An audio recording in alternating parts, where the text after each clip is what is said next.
Le fils égaré se mit donc à dire, jamais nul ne lui en avait parlé. Apostolat Time, c'est une émission de Homo Voice consacrée au ministère de la foi. Apostolat Time, c'est la parole de Dieu par un oint de Dieu pour le peuple de Dieu.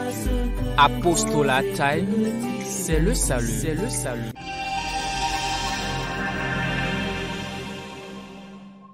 Bien-aimés en Christ, amis téléspectateurs de Homo Voice, nous voici encore devant vous aujourd'hui pour déceler le temps de la semaine intitulé Une femme sage, un don de Dieu. Une femme sage, un don de Dieu. Nous allons prier et implorer la présence de Dieu parmi nous. Jéhovah, Jésus-Christ, Saint-Michel, Dieu est tellement bon, descend en ce moment. Dispose-nous, Seigneur, à pouvoir annoncer ta parole et dispose les esprits, les cœurs à pouvoir écouter ta parole. Au nom puissant de Christ. Amen. Amen. Amen. Au nom de notre Seigneur Jésus-Christ. Bien-aimés en Christ, amis téléspectateurs de Homo Voice, nous voici encore devant vous pour déceler le thème de la semaine. Il faut rappeler que cette semaine est la journée internationale de la femme au sein de l'Église céleste. Il faut aussi rappeler que ce thème vient rehausser cette journée, puisque à l'instar de la maman Marie qui a demandé une place dans l'Église céleste, ainsi les femmes de l'Église céleste ont demandé une journée de réflexion sur la femme, dans cette église. Oui, chose qui a été approuvée et honorée par le Saint-Siège, d'où le thème de la semaine est intitulé « Une femme sage, un don de Dieu ». Bien-aimé en Christ, c'est quoi une femme? Il faut comprendre qu'à la naissance, Dieu créa l'homme et la femme, et Dieu créa l'homme et la femme à son image. Alors, il faut comprendre que la femme est la ressemblance de Dieu. Genèse chapitre 1, verset 27. Dans Genèse chapitre 1, verset 27, la femme est la ressemblance de Dieu. Alors, pour trouver une femme, il faut voir l'image de Dieu. Il faut voir l'image de Dieu à travers une femme. Oui, Genèse chapitre 1, verset 27. Dieu créa l'homme à son image. Dieu créa l'homme à son image. Il le créa à l'image de Dieu. Il le créa à l'image de Dieu. Il créa l'homme et la femme. Merci. Il créa l'homme et la femme. L'homme et la femme sont respectivement l'image de Dieu. Donc, la femme est l'image de Dieu. Alors, la femme est l'une des côtes de l'homme. La femme est l'une des côtes de l'homme. Genèse chapitre 2, verset 21. La femme est l'une des côtes de l'homme. Oui. Alors l'Éternel, Dieu fit tomber un profond sommeil sur l'homme qui s'endormit. Il prit une de ses côtes et referma la chair à sa place. L'Éternel Dieu, oui, il forma une femme de la côte qu'il avait prise de l'homme, merci. Donc l'une des côtes prises de l'homme, c'est ça la femme. Alors quand nous revenons dans Genèse 2, verset 18, la femme est l'aide de l'homme, une aide de l'homme. Oui, Genèse chapitre 2, verset 18. L'Éternel Dieu dit, il n'est pas bon que l'homme soit seul. Je lui ferai une aide semblable à lui. Alors, la femme alors est l'aide semblable à l'homme. D'accord. Bien-aimé en Christ, Pierre nous dira, 1 Pierre 3, verset 7, que la femme est un sexe faible. La femme est un sexe faible. Alors, oui, la femme est un sexe faible. Marie, montrez à votre tour de la sagesse dans vos rapports avec vos femmes. Comme avec un sexe plus faible. Merci. Donc la femme là est considérée comme un sexe plus faible que qui? Plus faible que l'homme. Alors, qu'est-ce que la femme? La femme a été tirée de l'homme selon 1 Corinthiens chapitre 11, verset 8 à 9. Ça c'est Paul qui le dit. 1 Corinthiens chapitre 11, verset 8 à 9. La femme a été... En effet, l'homme n'a pas été tiré de la femme, mais la femme a été tirée de l'homme. Et l'homme n'a pas été créé à cause de la femme, mais la femme a été créée à cause de l'homme. Donc, c'est celle qui a été créée à cause de l'homme, on l'appelle femme. C'est celle qui a été tirée de l'homme, on l'appelle femme. Alors, un sexe faible, l'aide de l'homme, et aussi créée à l'image de Dieu. Bien-aimé en Christ, c'est ça la femme. Alors, le thème vient nous préciser que la femme sage, une femme sage. Une femme sage, c'est une femme qui est sensée, une femme qui est prudente, une femme qui est avisée, une femme qui se conforme à la volonté de Dieu, une femme qui a l'amour de Dieu, une femme qui est de bon sens. Qu'est-ce que la Bible déclare par rapport à cette femme? Proverbe chapitre 14, verset 1er. La femme sage bâtit sa maison. C'est ça, le rôle de la femme. Donc la femme sage bâtit sa maison. Et la femme insensée la renverse de ses propres mains. Alléluia. La femme sage bâtit sa maison. Donc elle est sage, elle se préoccupe de sa maison. C'est pourquoi la Bible déclare que celui qui a vu une femme sage ou une femme vertueuse, celui-là a reçu la grâce de Dieu. Oui, bien-aimé en Christ, pourquoi le thème parle de don de Dieu? Parce que la Bible déclare dans Jacques 1, verset 5, que pour avoir de la sagesse, il faut demander à Dieu. La sagesse est en réalité un don de Dieu. Donc une femme sage est un don de Dieu. C'est simple. Si la sagesse vient d'en haut, la sagesse vient de Dieu, la sagesse c'est Dieu qui donne, alors une femme qui est sage est un don de Dieu. Oui, Jacques 1, verset 5. Si quelqu'un d'entre vous... Alors, la Bible dit, si quelqu'un d'entre vous manque de sagesse,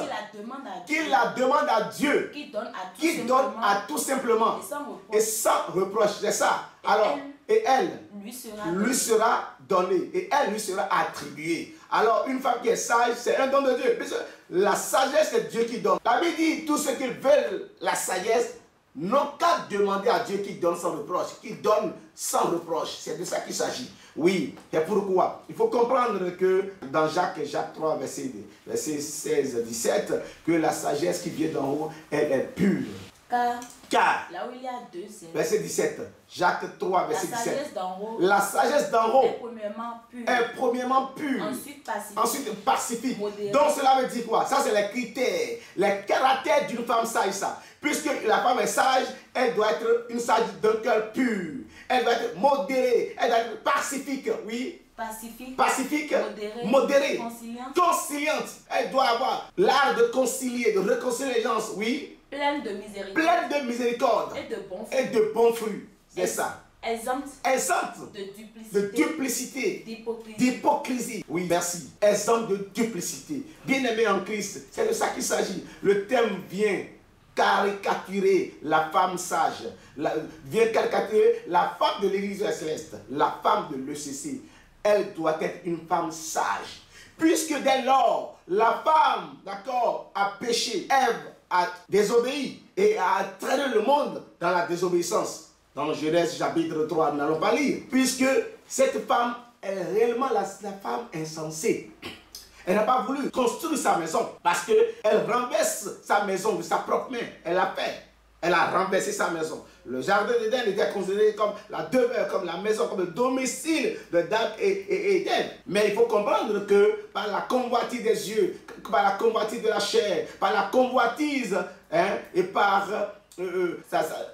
l'intelligence humaine. Permettez-nous de lire Genèse chapitre 3, verset 4. Alors, le serpent dit à la femme, vous ne mourrez point. Mais Dieu sait que le jour où vous en mangerez, vos yeux s'ouvriront et que vous serez comme des dieux, oui, connaissant le bien. Allez-y, le bien et le mal. Alors la femme vit que l'arbre était bon à manger. Voilà, c'est la convoitise des yeux, ça. La femme vit que l'arbre était bon à manger et agréable à la vue. Vous voyez, qu'il était précieux. Voilà, donc par cette convoitise, elle a renversé sa maison. Elle a pris de ses propres mains pour renverser sa maison, puisqu'elle a mangé de l'arbre et elle a conduit l'homme dans la désobéissance, d'où le monde est dans la désobéissance. Il faut comprendre pourquoi aujourd'hui le thème parle d'une femme sage. Parce qu'il y a une femme sage qui est revenue plus tard pour relever ce défi-là. Oui, Marie, la Vierge Marie, la très sainte Vierge Marie qui est venue, d'accord, et qui s'est donnée à Dieu, qui s'est disposée, elle s'est disposée pour Dieu. Puisque le thème dit qu'une femme sage, c'est celle-là qui est prudente, c'est celle-là qui se conforme à la volonté de Dieu, c'est celle-là qui est avisée, c'est celle-là qui a de bon sens. Qu'est-ce que Marie dit à la venue de l'ange? Luc chapitre 1 verset 38.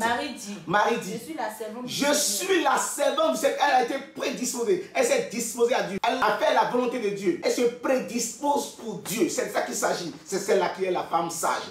Oui, je suis la servante de Dieu. Qu'il me soit fait selon ta parole. Et l'ange la quitta. Merci. Alors, elle s'est disposée à Dieu. Ce que Ève n'a pas fait dans le jardin d'Éden. Elle dit que la volonté de Dieu soit faite. Ce que Ève n'a pas fait. Elle pouvait dire, je suis la servante du Seigneur, laisse-moi. Quitte devant moi Satan. Elle pouvait dire ça. Mais par la convoitise des yeux, elle a chuté. Bien-aimés en Christ, il faut comprendre que le thème aujourd'hui vient caricaturer la femme sage, la femme de l'église même. Elle doit être une femme sage, à l'instar de Marie, à l'instar de Ruth, à l'instar d'Abigail. Oui, mais aujourd'hui, nous remarquons certaines femmes, oui, dans l'église, la femme Jézabel. Jézabel, vous le savez, en 1er Roi chapitre 21, verset 7, c'est une femme qui, d'abord, n'a pas la volonté à servir Dieu, qui est une femme méchante, qui incarne Ève.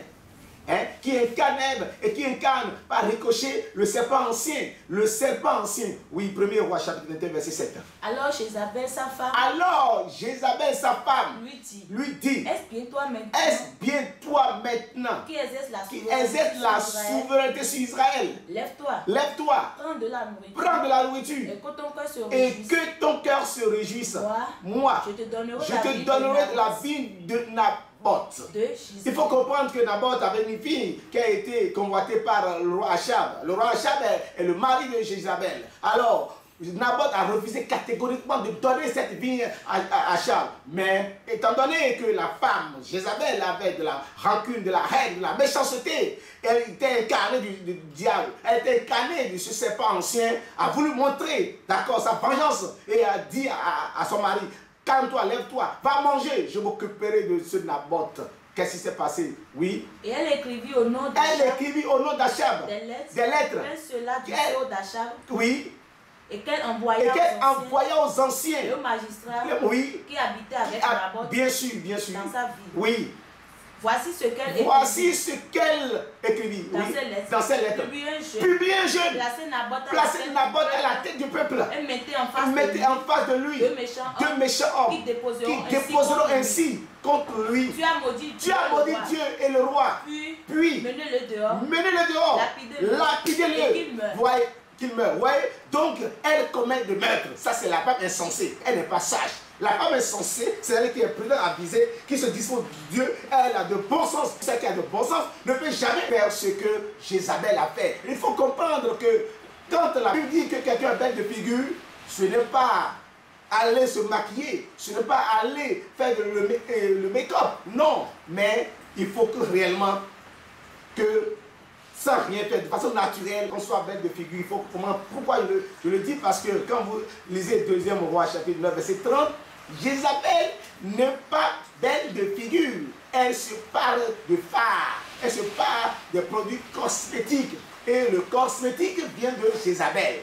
Le cosmétique vient de Jézabel. Alors, Jéhu entra dans Israël. Jézabel l'ayant appris, mit du phare dans ses yeux, se para la tête, et regarda par la fenêtre. Voilà. Donc, vous voyez un peu, donc, elle mit du phare pour être belle de figure. Tandis que Marie est belle de figure naturellement. Comme aussi Abigail, d'accord, à l'opposé de Jézabel, était une femme de bon sens.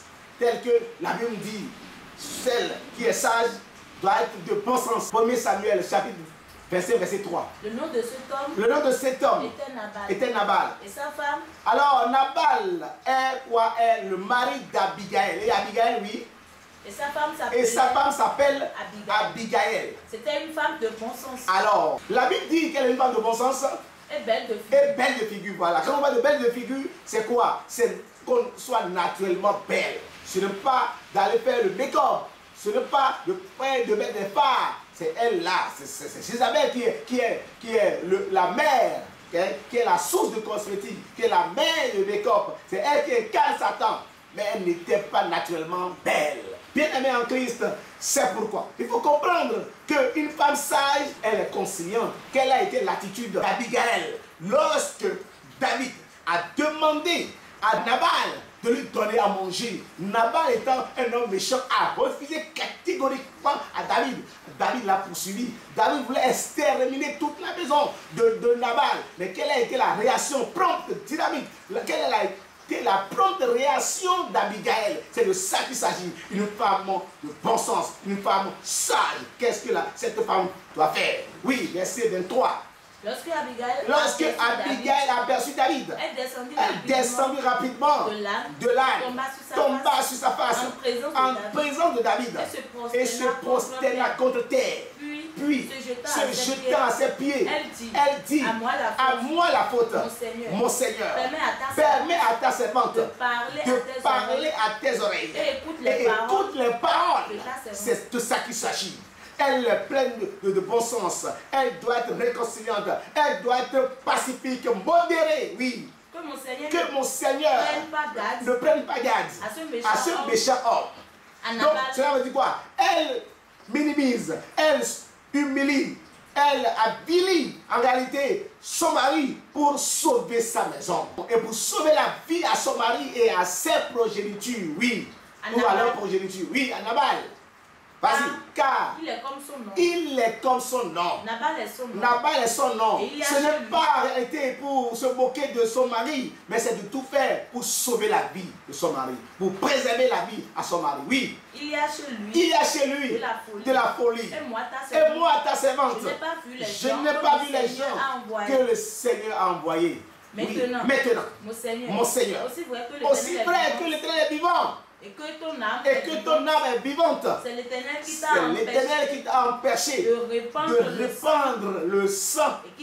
Alors cela veut dire quoi? Cela veut dire que la femme sage s'abstient du meurtre, tandis que la femme insensée comme Jézabel poursuit et commet le meurtre. Alors, bien-aimés en Christ, vous qui fêtez cette semaine, nous vous exhortons à, d'accord, imiter Abigail, imiter Marie, d'accord, mère de Jésus, imiter Ruth.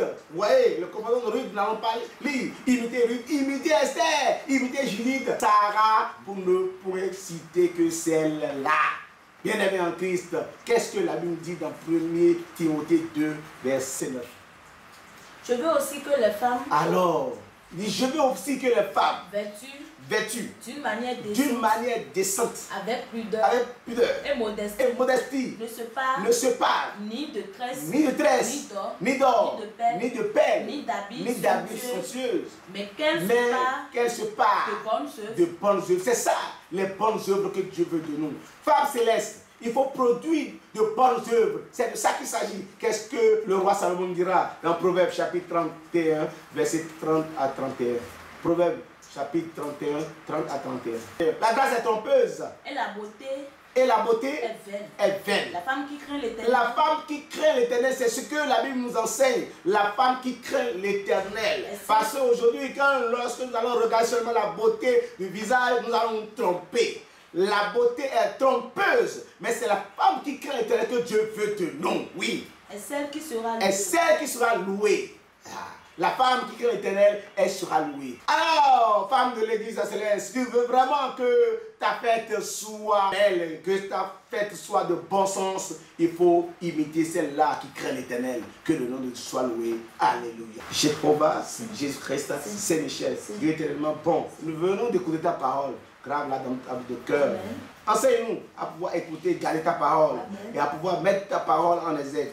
À pouvoir pratiquer ta parole. Amen. Pour avoir des fruits dignes de son nom. Amen. Au nom de Jésus-Christ. Amen. Amen. Amen. Au nom de notre Seigneur Jésus-Christ. Alléluia.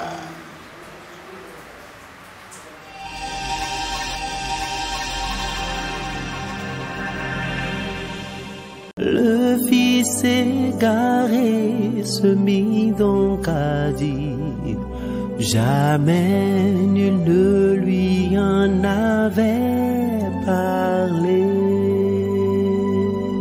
Apostolat Time, c'est une émission de Homoselect Voice consacrée au ministère de la foi. Apostolat Time, c'est la parole de Dieu par un oint de Dieu pour le peuple de Dieu. Apostolat Time, c'est le salut.